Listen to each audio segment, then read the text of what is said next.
Hello students, this is Kanupriya, PGT Geography, and this is my next video on the very next chapter, that is chapter 4th of book 1, Fundamentals of Physical Geography. So let's start with it. Chapter 4, Distribution of Oceans and Continents. You know that continents cover 29% of the surface of the earth, and about 71% is under oceanic waters. The position of the continents and the oceanic bodies, as we see them in the map, have not been the same in the past. Moreover, it is now a well accepted fact that oceans and continents will not continue to enjoy their present positions in time to come. If this is so, the question arises, what were their positions in the past? Why and how do they change their positions? Even if it is true that the continents and oceans have changed and are changing their positions, you may wonder as to how scientists know this. How have they determined their early positions? You will find the answers to some of these and related questions in this particular chapter. So let's start with this chapter. The first topic of this chapter is continental drift. If you observe the shape of the coastline of the Atlantic Ocean, you will be surprised by the symmetry of the coastlines on either side of the ocean. No wonder many scientists thought of this similarity and considered the possibility of two Americas, that is North America and South America, Europe and Africa, to be once joined together. From the known records of the history of science, it was Abraham Ortelius. He was the first who considered the possibility of the two Americas, Europe and Africa, to be once joined together. He was a Dutch map maker who first proposed such a possibility as early as 1596. After Abraham Ortelius, Antonio Pellegrini drew a map showing these three continents together, that is, two Americas, Europe and Africa. After that, Alfred Wegener, he was a German meteorologist who put forth a comprehensive argument in the form of a theory named as continental drift theory in 1912. According to this theory and according to Wegener, all the continents in the past formed a single continental landmass and mega ocean body that surrounded the same. That means there was a supercontinent whose name was Pangaea, which meant all earth, and that Pangaea was surrounded by a mega ocean body which was known as Panthalassa, meaning all water. Wegener argued that around 200 million years ago, the supercontinent named as Pangaea was broken up into two parts, that is Laurasia and Gondwana land, forming the northern and southern components respectively. After that, Laurasia and Gondwana land are further divided into number of parts, leading to the development of present-day continents. So what is this continental drift theory? Continental drift theory was given by Alfred Wegener in 1912. He said there was a big landmass named as Pangaea. Pangaea means all earth, and that Pangaea was surrounded by a mega ocean body named as Panthalassa, meaning all water. About 200 million years ago, that huge landmass, Pangaea, was broken up into two parts, namely Laurasia and Gondwana land, which formed the northern and southern components.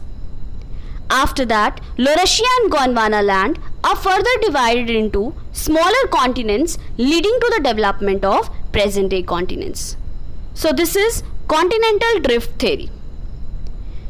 Alfred Wegener gave a number of evidences in support of his theory. So let's discuss the evidences one by one. Evidences given in support of continental drift theory. The first evidence given by Alfred Wegener was the matching of continents or jigsaw fit. According to him, if we see the shorelines of Africa and South America, they both are facing towards each other and they both have a remarkable and unmistakable match. First time the map was produced using a computer program to find the best fit of the Atlantic margin was presented by Bullard in 1964. It proved to be quite perfect. So this was the first evidence given by Alfred Wegener in support of his theory. He said, if we see the shoreline of Africa and South America, you will find a remarkable and unmistakable match between the two. And if you will bring them together, you will find that they will exactly fit into one another. From where he had concluded that once upon a time, these land masses would have been united together. So this was the first evidence. Second evidence of continental drift theory was rocks of same age across the oceans. The radiometric dating methods developed in the recent period have facilitated correlating the rock formation from different continents across the vast ocean. The belt of ancient rocks of 2000 million years from Brazil coast matches with those of Western Africa. The earliest marine deposits along the coast of South America and Africa are of the Jurassic Age. This suggests that the ocean did not exist prior to that time. So what this evidence wants to explain, that if we see the rocks present on the Brazil coast and if we see the rocks of Western Africa, you will find that the rocks present on either side of the Atlantic Ocean have the same age. Moreover, the marine deposits that are found on either side of the ocean are of the Jurassic Age. From where Alfred Wegener concluded that before, in the past, that big ocean, that is Atlantic Ocean, was not present. And both these land masses, that is Brazil in South America and Western Africa, they both must be united together. So this was the second evidence given by Alfred Wegener related to continental drift theory. Third evidence given by Alfred Wegener is tillet.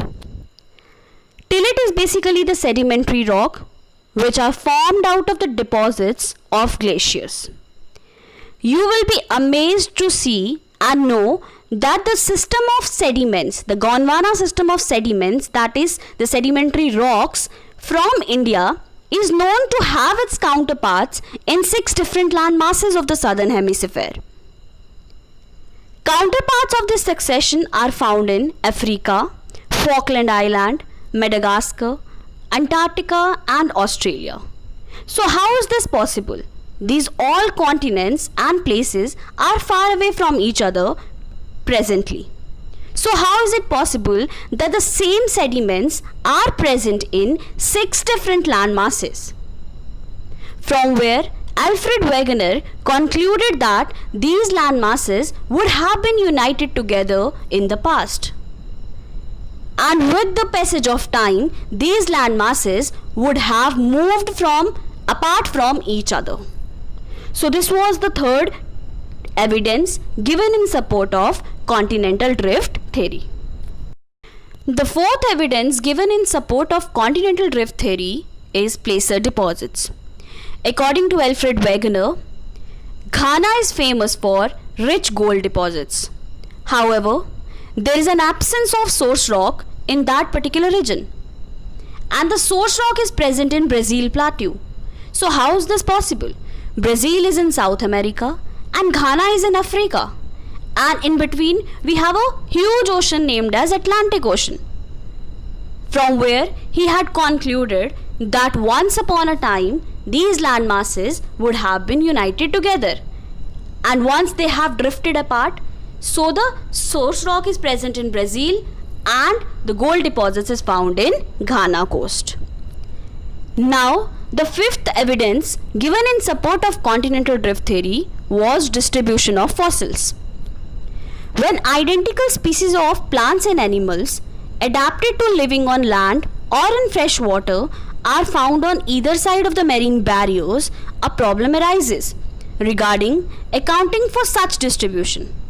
The observations that lemurs occur in India, Madagascar, and Africa led some to consider a contiguous landmass Lemuria linking these three landmasses. Mesosaurus was a small reptile adapted to shallow brackish water.